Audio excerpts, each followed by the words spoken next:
Hello friends, आज मैं आपको बताऊंगा ज़मीन पर गिरी हुई गाय भैंस यदि खड़ी नहीं हो पा रही हैं तो उसका खड़ा करने के लिए 3 तरह के मैं इंजेक्शन बताऊंगा। यदि उन इंजेक्शनों का यदि आप प्रयोग कराएंगे तभी आपकी गाय भैंस खड़ी हो पाएंगी। यदि इन इंजेक्शनों का यदि आप प्रयोग ही नहीं करवा रहे हैं, यदि आपकी गाय भैंस में, तो आपको अच्छा रिजल्ट मिलने वाला नहीं है। तो ये वीडियो जो नए वेटरनरियन है उनके लिए तो बहुत ही ज़्यादा फायदेमंद होने वाला है। रही बात जो पशुपालक हैं, उनकी गाय भैंस में इस तरह की जो दिक्कतें हैं बहुत ही ज़्यादा देखने को मिलती हैं, तो उन्हें भी नॉलेज के लिए वीडियो बहुत ज़्यादा होने वाला है। क्योंकि जब भी यदि डाउनर्स काउंस सिंड्रोम डिजीज़ बोलते हैं, जिसके अंदर पशु बैठ जाता है, खड़ा नहीं हो पाता है। कई बार क्या होता है कि पशु खड़े होने की कोशिश करता है लेकिन उसके पैर हैं वह काम ही नहीं करते हैं। और कई बार यदि पशु खड़ा हो भी जाता है, ज़बरदस्ती करके हम उसे खड़ा कर भी देते हैं तो थोड़ी समय के लिए खड़ा रहता है, फिर पशु बैठ जाता है, तो उस स्थिति के बजाय बाद में पशु खड़ा ही नहीं हो पाता है। तो उस स्थिति में बहुत ही तरह का ट्रीटमेंट किया जाता है, बहुत महंगा ट्रीटमेंट होता है, कई दिनों तक ट्रीटमेंट चलता रहता है, फिर भी कई बार पशु खड़े नहीं हो पाते हैं। तो उस स्थिति में उन पशुओं को कौन से किस तरह के इंजेक्शन लगा करके उन पशुओं को खड़ा किया जाता है। सबसे पहले तो मैं आपको बताना चाहता हूं कि इस तरह के रोग के अंदर पशुओं में जो पशुपालक हैं वह दवा जो सपोर्ट थेरेपी के तौर पर जो भी यदि विटामिन्स यदि उन पशुओं को दी जाती हैं, जिसके अंदर calcium, iron, phosphorus, manganese, copper, cobalt, zinc, magnesium, इस तरह के जो एलिमेंट्स वाले जो विटामिन्स आते हैं वह तो सपोर्ट थेरेपी के तौर पर उस पशु को कंटिन्यूटी, ऐसा नहीं कि 2 दिन 5 दिन, लगातार 10, 15, 20, 1 महीना आप उस पशु को देते ही रहना है, तभी आपके पशु में अच्छा रिजल्ट देखने को मिलेगा। यदि आप वह सपोर्ट थेरेपी के तौर पर जो ये विटामिन यदि लंबे समय तक नहीं देंगे तो बेटर रिजल्ट मिलने वाला नहीं है। ऐसा नहीं है कि आप अकेले इंजेक्शन से ही आप उस पशु को खड़ा कर सकते हैं। रही बात इस तरह की बीमारी में इंजेक्शन का तो बहुत बड़ा रोल होता ही होता है। यदि आपके पास नज़दीक यदि वेटरनरियन है, उनसे जो इंजेक्शन मैं बता रहा हूँ उस तरह के इंजेक्शन उस पशु को जरूर लगवा लेना चाहिए। सबसे पहले इंजेक्शन आता है मिकोवेटक्सल, जिसके अंदर है मिथाइलाकोबालामीन पर ml के अंदर 250 mg। इस तरह का इंजेक्शन उस तरह के पशुओं में लगाना बहुत ही ज़्यादा ज़रूरी है। जब तक आप मिकोवेटक्सल यानी मिथाइलाकोबालामीन साल्ट का इंजेक्शन उस गाय भैंस में यदि प्रयोग नहीं करवाएंगे तब तक बेटर रिजल्ट मिलने वाला नहीं। रही बात, बहुत वेटरनरियन है इसका प्रयोग भी करवाते हैं, लेकिन आप जो डबल स्ट्रेंथ में आता है, जिस प्रकार से केरस का आता है मिकोवेटक्सल, तो आप इस इंजेक्शन का प्रयोग उन पशुओं में ज़रूर करवाएं। ये इंजेक्शन क्या करता है कि आपके पशु जिस प्रकार से बैठ गया, खड़ा नहीं हो पाता, कमजोरी आ गई, या पशु में किसी तरह से नर्वस सिस्टम कमज़ोर हो गया, तंत्रिका तंत्र या नसें कमज़ोर हो गई, सामान्य भाषा नस दब गई, तो उनको ये क्या करता है कि पशुओं को कंट्रोल करने का, रही बात नस से संबंधित यानी न्यूरो से संबंधित होने वाली दिक्कतों को ये दूर करता है। तो आप इस इंजेक्शन का प्रयोग उन पशुओं में ज़रूर करवाना चाहिए यदि आपको अच्छा रिजल्ट लेना है। यानी कहने का मतलब है कि मिथाइलाकोबालामीन साल्ट का इंजेक्शन का प्रयोग, रही बात इसकी डोज की, तो डोज ये आप अपने पशुओं में 10 ml से लेकर के 20 ml इंट्रामस्कुलर या इंट्रावेनस, यदि अच्छा रिजल्ट लेना है तो आपको इंट्रावेनस इस इंजेक्शन का प्रयोग करना है। कहने का मतलब है कि इंजेक्शन नस में लगाएंगे तो ही आपको बेहतर रिजल्ट आपके पशु में देखने को मिलेगा।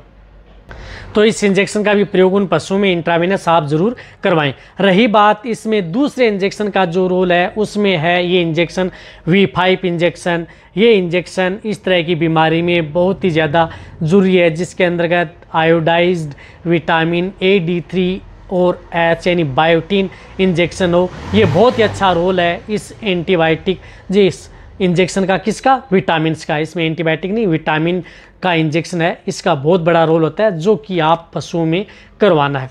ये आयोडाइज्ड विटामिन इंजेक्शन आता है, ये 5 ml पशुओं को इंट्रामस्कुलर, आप ये इंजेक्शन भी उस पशु को ज़रूर लगवाना है जो इस तरह से आता है। ये इंट्रामस्कुलर है 5 ml, ये इंट्रावेनस नहीं लगेगा।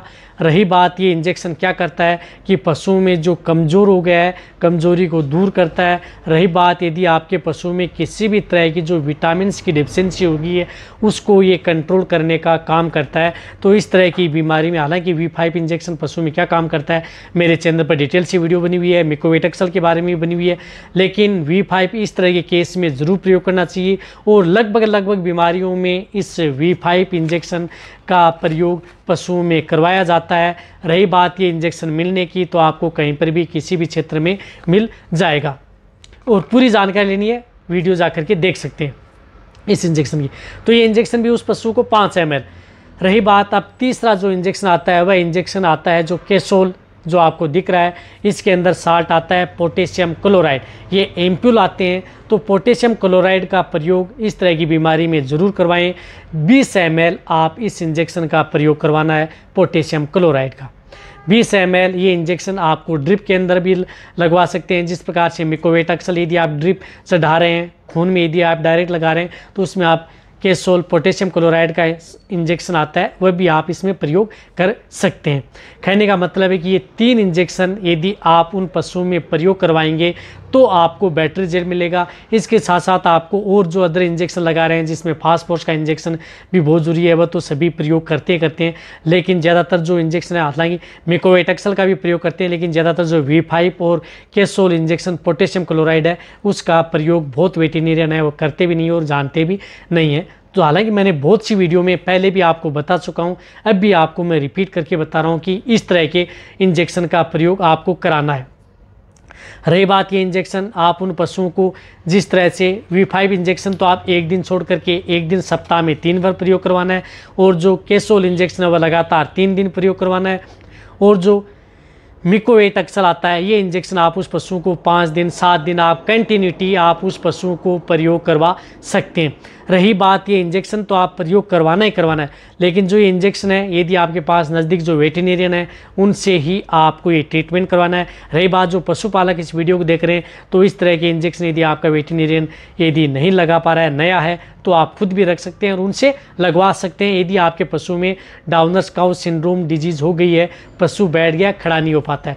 रही बात सपोर्ट थेरेपी के तौर पर जो मल्टीविटामिन मिनरल्स की जो लिक्विड आते हैं, सिरप आती हैं, उनका भी प्रयोग करवाना है। रही बात इस तरह के केस में आप एक वाइजेस्ट आती है उसका भी लिक्विड उसका भी आप प्रयोग करवाएं, बहुत ही अच्छा रिजल्ट मिलता है। 50 ml से 100 ml पर डे के हिसाब से लगातार 10 दिन तक प्रयोग करवाएं। अदर जो मल्टीविटामिन दे रहे हैं, प्रोटीन्स पाउडर दे रहे हैं, वह तो आपको कंटिन्यूटी देना है जब तक यदि आपका पशु पहले की तरह खड़ा नहीं हो पाता, यानी पहले की तरह आपका पशु हस्त तंदुरुस्त नहीं हो पाता है, तब तक आपको सपोर्ट थेरेपी के तौर पर जो विटामिन्स मिनरल्स के जो सिरप या लिक्विड आते हैं वो कंटिन्यूटी देने। रही बात जो ये ट्रीटमेंट यदि आप प्रेग्नेंट पशु में भी करवाएं उनके लिए भी सेफ है। रही बात पोटेशियम क्लोराइड इंजेक्शन के बारे में आपको लिए डिटेल से वीडियो बनाऊंगा कि ये क्या काम करता है, क्योंकि ये पशु में ये ब्लड के सर्कुलेशन को ये हाई करने का काम करता है और आपके पशु में खड़े होने में समस्या हो रही है पशु को, उनको कंट्रोल करता है। पूरी डिटेल से बताया जाएगा। तो ये वीडियो जितना हो सकता है पशुपालक वेटेरिनेरियन है उनके साथ शेयर करें।